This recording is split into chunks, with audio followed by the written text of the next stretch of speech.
السلام علیکم ورحمۃ اللہ۔ آپ دیکھ رہے ہیں تجوید القرآن ورلڈ وائڈ۔ اکثر لوگ رابطہ کرتے ہیں اور وہ بات کرتے ہیں کہ ہم قرآن پاک کو پڑھتے ہیں لیکن ہمیں لگتا ہے کہ ہم غلط پڑھتے ہیں، اور جب ہم سنتے ہیں دوسرے قراء کی، بڑے بڑے قراء کی جب ہم تلاوت کو سنتے ہیں، قاریوں کی تلاوت، تو ہمیں لگتا ہے کہ ہم قرآن پاک کو ان جیسا نہیں پڑھ پاتے، یعنی ہم قرآن پاک سے درست نہیں پڑھتے۔ اور یہ قرآن پاک کو جو غلط پڑھنے والا سلسلہ ہے ہمارے اندر کثرت سے پایا جاتا ہے۔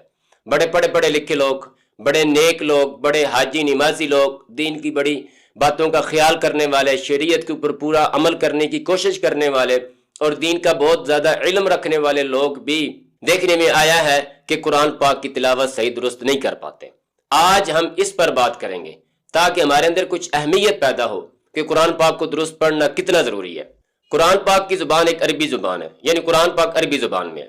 اب کسی بھی زبان کو درست پڑھنے کے اس کے کچھ اصول اور قانون اور ضوابط ہوتے ہیں، تو اگر ہم اس زبان کو اس کے اصول کے مطابق پڑھتے ہیں تو ہم اس زبان کو صحیح درست پڑھ پاتے ہیں یا اس کی صحیح ادائیگی کر پاتے ہیں۔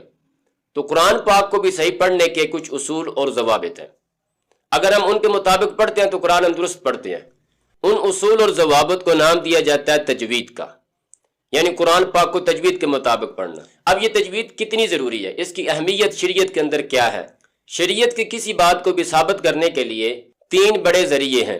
نمبر 1 قرآن، نمبر 2 حدیث، اور نمبر 3 علماء امت کا کس بات پر اتفاق ہے۔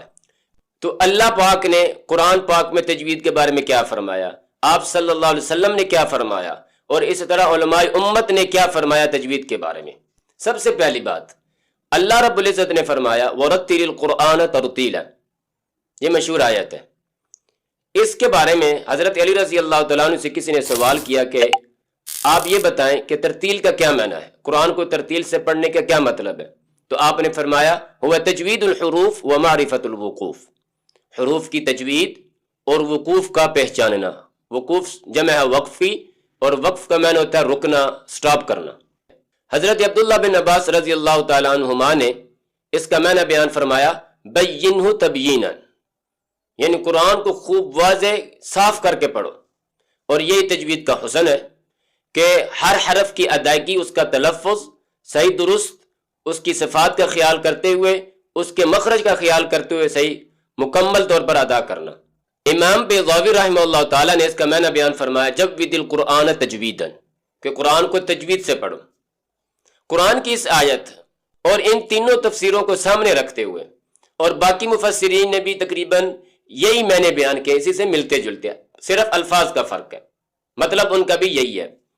تو اس آیت کی اس تفسیر کے مطابق اللہ رب العزت نے قرآن کو تجوید کے ساتھ پڑھنے کا حکم خود فرمایا۔ اس سے ثابت ہوا کہ قرآن کو تجوید سے پڑھنا یہ فرض ہے۔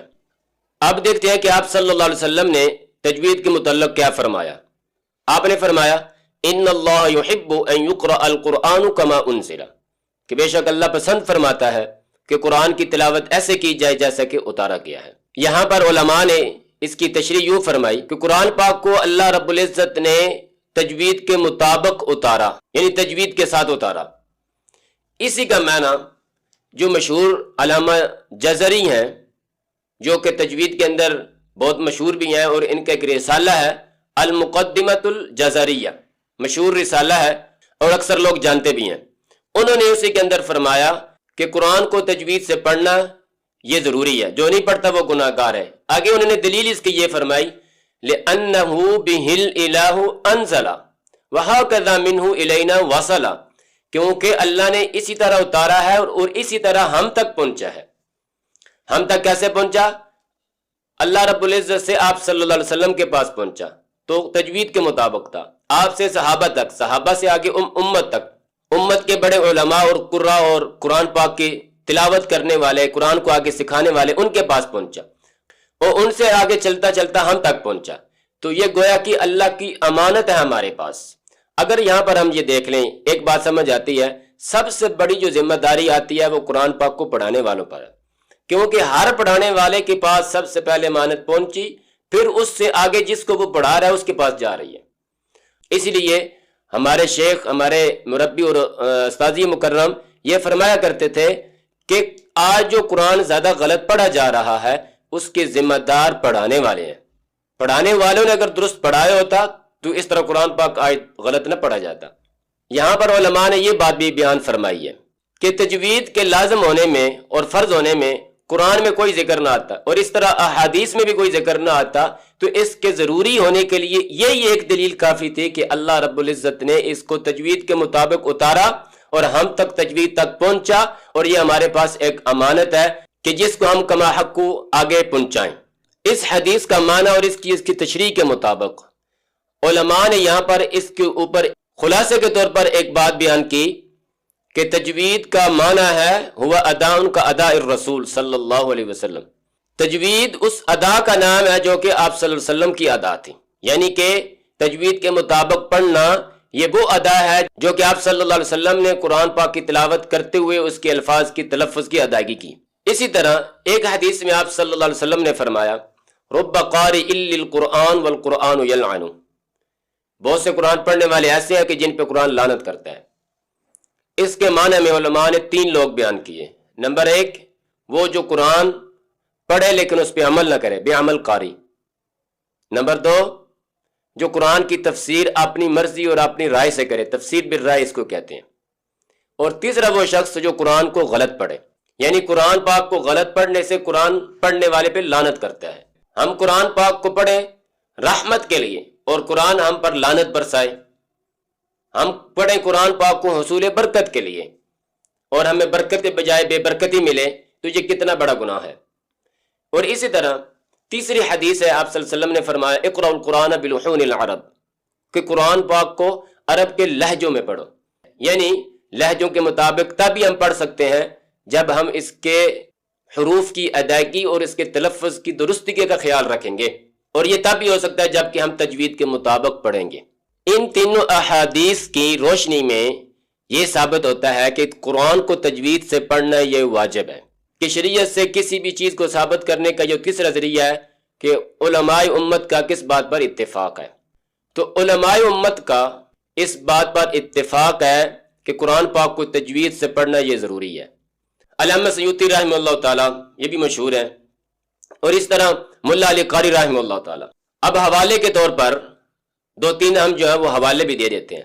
علامہ سیوطی رحمہ اللہ تعالیٰ نے الاتقان فی علوم القرآن اپنی اس کتاب کے اندر، اور اسی طرح ملا علی قاری رحمہ اللہ تعالیٰ یہ بھی مشہور ہے، المنح الفکریہ جو مقدمہ جزریہ کی تشریح ہے، شرح ہے، اس کے اندر فرمایا۔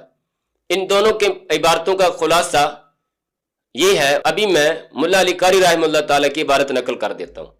انہوں نے فرمایا ھذا العلم لا خلاف فی انہ فرض کفایۃ والعمل به فرض عین، کہ یہ تجوید کا علم تفصیلی طور پر حاصل کرنا جو کتابوں کے اندر تفصیلی لکھا گیا یہ فرض کفایہ ہے، اور قرآن کو تجوید کے مطابق پڑھنا یہ فرض ہے۔ اور انہوں نے فرمایا فرض عین، فرض عین ہے، اور فرض عین کی اہمیت آپ میں سے اور ہم میں سے ہر ایک کوئی جانتا ہے۔ اسی طرح ایک بزرگ ہیں علامہ شیخ محمد مکی نصر رحمہ اللہ تعالیٰ، انہوں نے اپنی کتاب نہایت القول المفید میں فرمایا کہ پوری امت کا اس بات پر اتفاق رہا ہے آپ صلی اللہ علیہ وسلم سے لے کر ہمارے زمانہ تک، وَلَمْ يُخْتَلَفْ فِيهِ عَنْ أَحَدٍ مِّنْهُمْ وَهَذَا مِنْ أَقْوَى الْحِجَجِ، کہ انہوں نے فرمایا اور اس کے اندر کسی نے بھی آج تک اختلاف نہیں کیا، کسی سے بھی اختلاف منقول نہیں ہے، اور فرمایا وَهَذَا مِنْ أَقْوَى الْحِجَجِ، یہ تمام دلیلوں میں سے مضبوط دلیل ہے۔ اسی طرح فقہاء امت نے، اس امت کے فقہاء نے یہ وضاحت فرمائی ہے کہ نماز کی صحت کے لیے قرآن کو درست پڑھنا، ٹھیک پڑھنا یہ ضروری ہے۔ اب اگر آدمی کوئی قرآن کو غلط سلط پڑھتا ہے تو فقہاء نے فرمایا وہ آدمی گناہ گار ہے اور اس کی نماز نہیں ہوگی، یعنی کہ جس کو قرآن صحیح نہیں پڑھنا آتا، ظاہری بات ہے وہ نماز کے باقی جتنے الفاظ ہیں وہ بھی غلط ہی پڑھے گا، کیونکہ سیم ہی عربی ہے نا، وہ بھی تو وہی الفاظ ہیں عربی کے سیم۔ اگر قرآن صحیح نہیں پڑھنا آتا مطلب ساری نماز صحیح پڑھنی نہیں آتی، جس کی وجہ سے نماز نہیں ہوگی۔ تو اس اجماع امت سے یہ ثابت ہوتا ہے کہ تجوید یہ بھی فرض ہے، یعنی فرضیت ثابت ہوتی ہے۔ تو میں اور آپ بخوبی اندازہ لگا سکتے ہیں کہ قرآن کو تجوید سے پڑھنا یہ کتنا ضروری ہے۔ تو دعاؤں میں یاد رکھیں، اور اللہ پاک ہم کو شریعت پر اور قرآن کو صحیح تجوید کے مطابق پڑھنے کی توفیق نصیب فرمائے۔ السلام علیکم ورحمۃ اللہ وبرکاتہ۔